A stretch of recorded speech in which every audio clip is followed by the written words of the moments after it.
검찰의 정치적 탄압임이 너무나 명백하고 이러한 탄압 의도에 대해서 당이 단결하고 단합하는 모습을 신속하게 보여주는 것이 필요하다라고 하는데 의견을 모았습니다.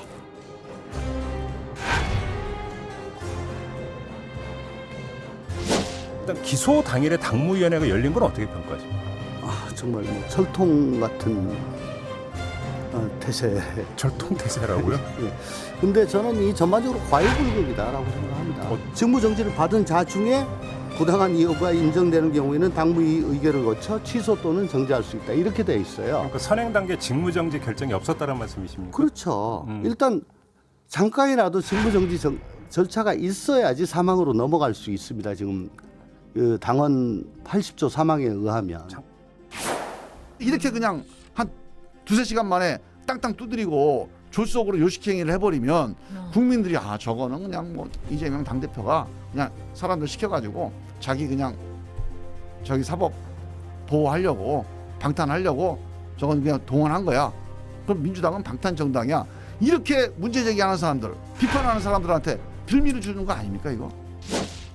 정치자금, 뇌물 등 부정부패인데 이 등을 어느 경우에나 다 적용을 해가지고 부정부패 혐의로 기소되면은 다 당원권 정지된다.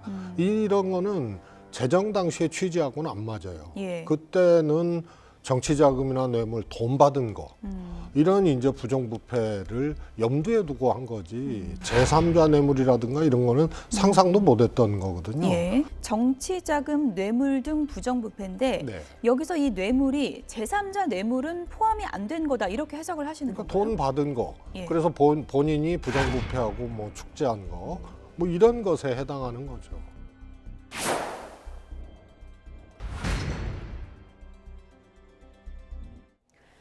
네, 당원 80조를 놓고 여러 가지 해석이 나오고 있는 상황입니다. 김장일 평론가님께 네. 이거부터 좀 여쭤봐야 될 것 같아요. 지금 여러 가지 얘기 중에 최재성 전 수석이 주장을 하는 건 네. 뇌물에서 제3자 뇌물은 상정해 둔 게 아니다. 그러니까 네. 당원 80조에 적용이 아예 안 된다 이런 의견이거든요. 이건 어떻게 보십니까? 글쎄요, 뭐 대부분이 이제 입법 취지라는 게 있는데요. 그 당시에 생각을 못했다 하더라도 거기에 등이라는 그 표현을 붙였잖아요. 예. 그러면은 어떤 확장성을 좀 열어놓은 거니까 지금 그렇게 얘기하는 것은 제가 볼 때는 현 상황에 맞춰서 좀 이야기를 해주고 싶은 마음이 발동한 거 아닌가 이런 생각이 좀 들고요. 그리고 저는 이렇게 생각해요. 저게 그 제3자 뇌물죄가 들어가냐 안 들어가냐의 문제가 아니거든요. 국민은 그런 데 관심이 없어요. 민주당을 바라보고 있는 거죠. 이게 민주당의 모습. 민주당의 모습이 그 당원 당규를 제정할 때는 어떤 정치적으로 어떤 도덕적 우위를 점하고 있다. 그리고 굉장히 자긍심 같은 걸 느끼게 하기 위해서 정한 건데 지금 저것을 이렇게 급하게 뭐 이렇게 이게 옳으냐 그르냐를 차분하게 따져보기도 전에 급하게 했을 때에 국민이 볼 때는 저것이 왜 저럴까, 저 자신감이 없나 이렇게 느낄 수도 있잖아요. 그래서 저는 조응천 의원이나 김종민 의원이 얘기하는 것은 좀 따져볼 거 따져보고 그 반대하는 사람도 어느 정도 수긍할 수 있을 정도로 좀 시간을 주고 해도 되는데 뭐하러 이렇게 급하게 하느냐. 그렇게 했을 때에 우리에게 안 좋은 이미지가 더 씌워질 수도 있다. 이런 우려를 저는 이야기하는 것으로 봅니다. 네. 제3자에게 뇌물을 주게 하는 혐의, 제3자 뇌물 혐의 이 부분에 대해서 최고위원님은 어떻게 생각하십니까? 근데 지금 최재성 전 수석 말대로 이게 등의 제3자 뇌물죄가 포함이 안 된다. 직접 돈 받은 게 아니라 제3자 뇌물죄는 부정부패로 볼 수 없다는 논리라면 박근혜 전 대통령은 왜 탄핵된 거죠?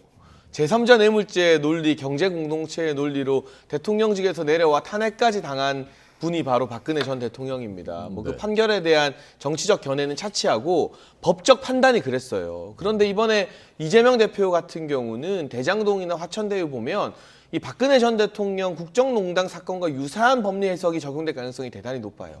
그때는 경제적 공동체, 지금 검찰은 정치적 공동체라는 표현을 쓰고 있죠. 그리고 역시나 제3자 뇌물죄가 적용되는데 직접 본인 명의의 계좌나 통장으로 1원 한 장 받지 않아도 부정한 의도를 가지고 경제적 공동체나 정치적 공동체에 해당하는 사람들이 돈을 만들거나 이 돈을 형성할 때부터 그런 부정한 의도가 있었으면 제3자 뇌물죄로 처벌받는다는 대법원 판례가 이미 완성되었습니다. 그때.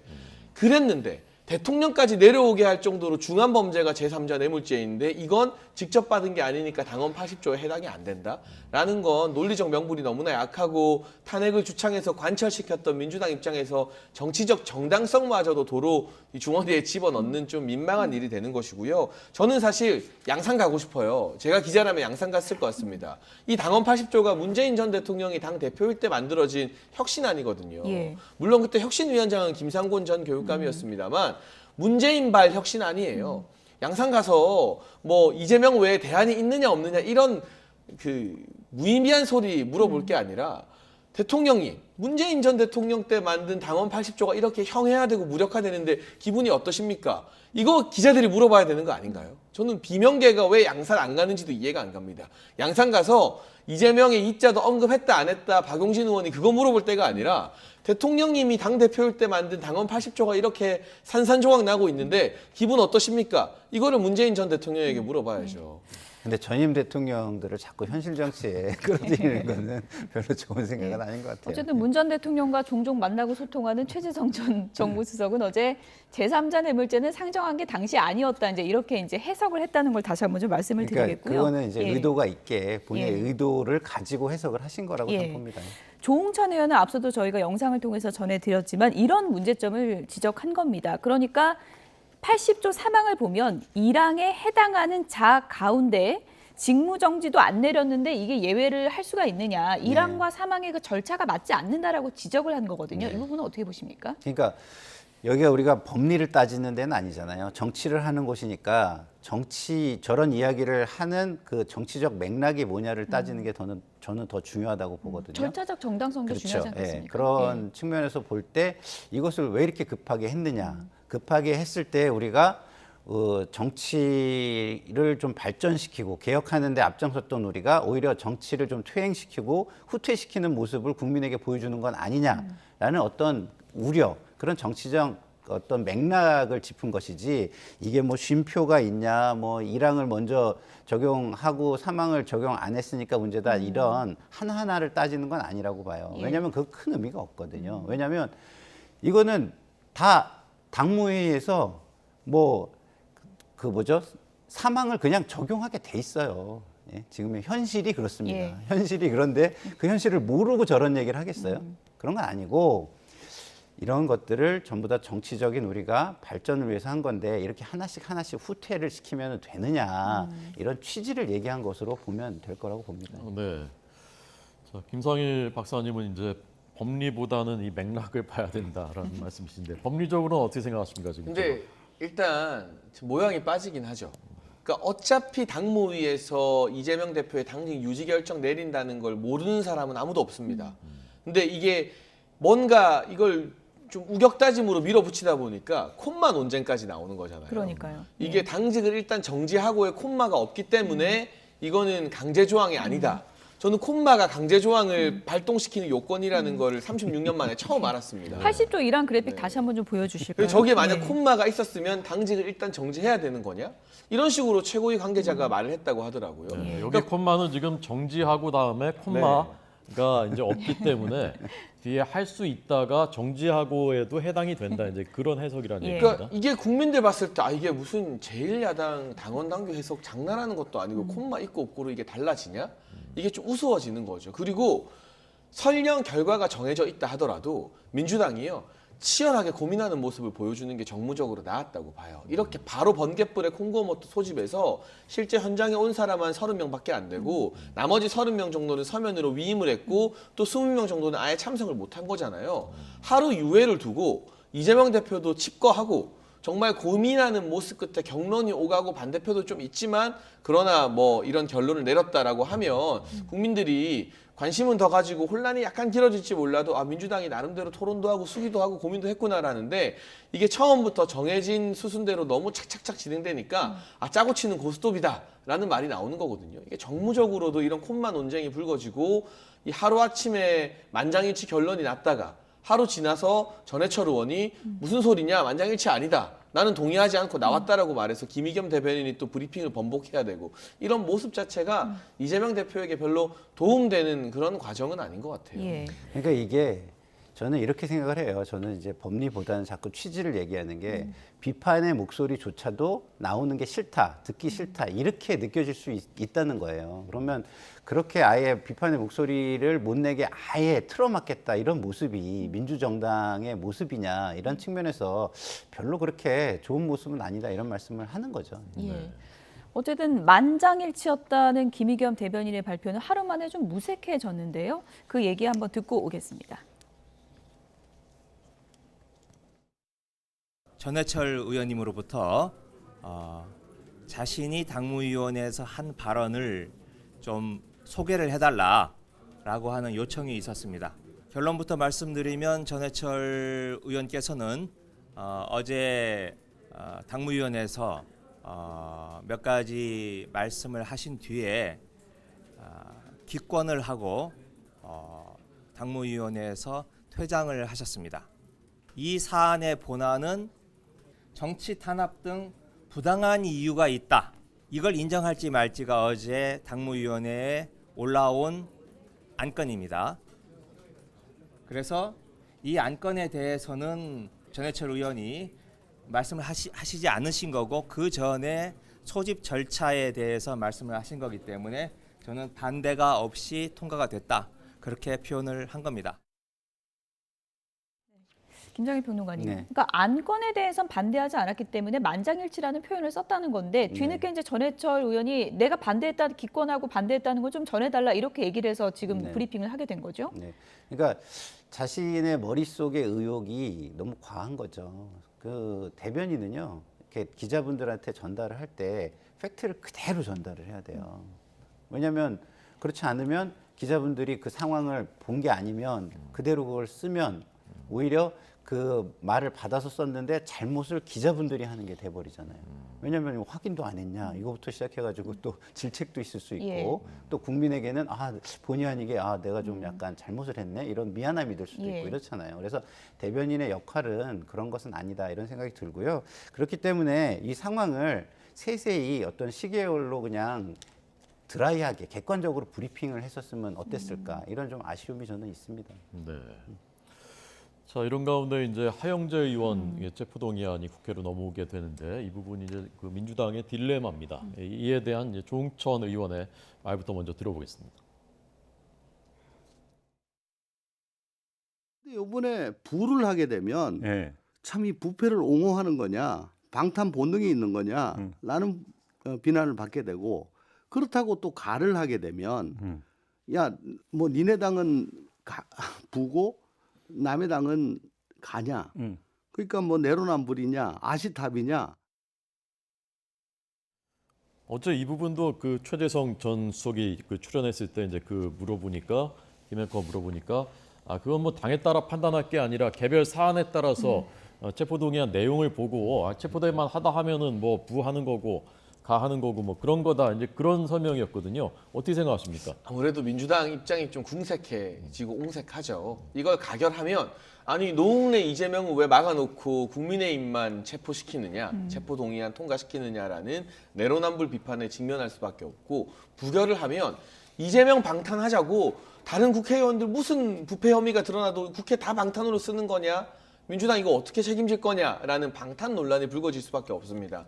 국민의힘은 사실상 이 당론으로 찬성, 가결을 하고 있고요. 제가 어제 있었던 현장 최고위원회에서도 불체포 특권 포기와 체포 동의안은 민주당 대상이건 국민의힘 대상이건 무조건 가결하는 것을 당론으로 하자라고 말씀을 드렸고 실제로 국민의힘 소속 의원 50명 넘는 분들이 불체포 특권 포기 서약서에 서명하고 기자회견도 하지 않았습니까? 네. 그러니까 국민의힘에서는 아마 가결표가 100표 이상 나올 겁니다. 그러면 그 이외에 100표 이상의 가결표에 뭐 50표 이상을 더 얹어서 가결을 시키건 예. 아니면 부결을 시키건 그 정치적 후폭풍과 책임은 오롯이 다수당인 민주당 몫이 되는 것이기 때문에 그야말로 진퇴양난의 처지에 처한 것이고요. 사실 노웅래 의원 체포동의안을 부결시킬 때부터 이거 첫 단추를 잘못 깬 거예요.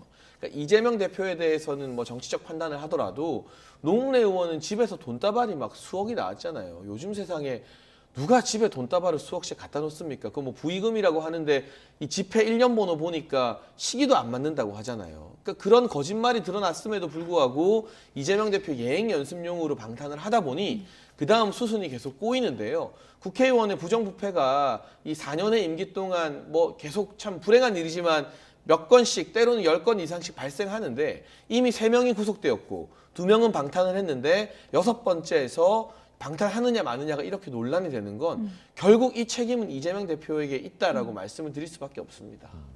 민주당이 어떤 선택을 할까요? 지금 민주당의 손에 지금 달려 있는 것 같은데요. 아니, 민주당은 체포동의안에 찬성할 것 같아요. 저는. 아, 찬성이요? 네. 예. 왜냐하면 뭐 노웅래 의원의 경우에도 사실은 찬성을 해야 된다는 어떤 분위기가 초반에 굉장히 강했거든요. 근데 노웅래 의원이 그 의원들과의 개인적인 친분 관계가 굉장히 친화력이 좋으세요.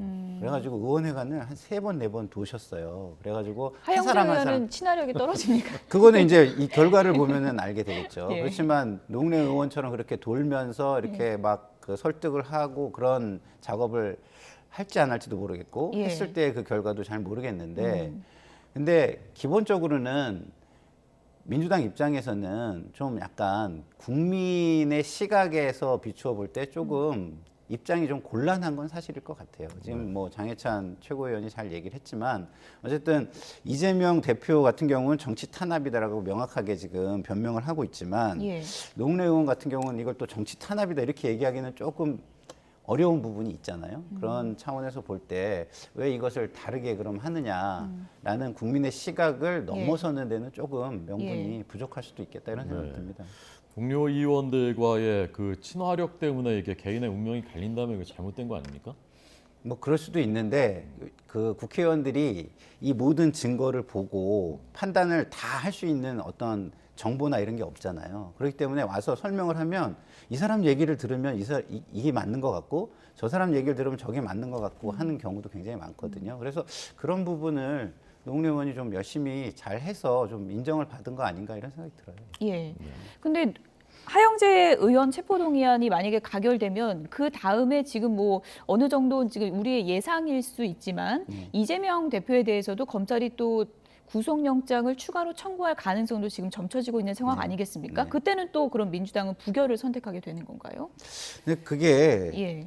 저는 뭐 지난번에 뭐 우리가 말하는 이탈표가 예. 30표 정도 나왔잖아요. 그런 상황이기 때문에 뭐 일사불란하게 전부 다 뭐 우리가 생각하듯이 그러면은 이거를 반대표를 던질 것이냐 그건 알 수 없어요.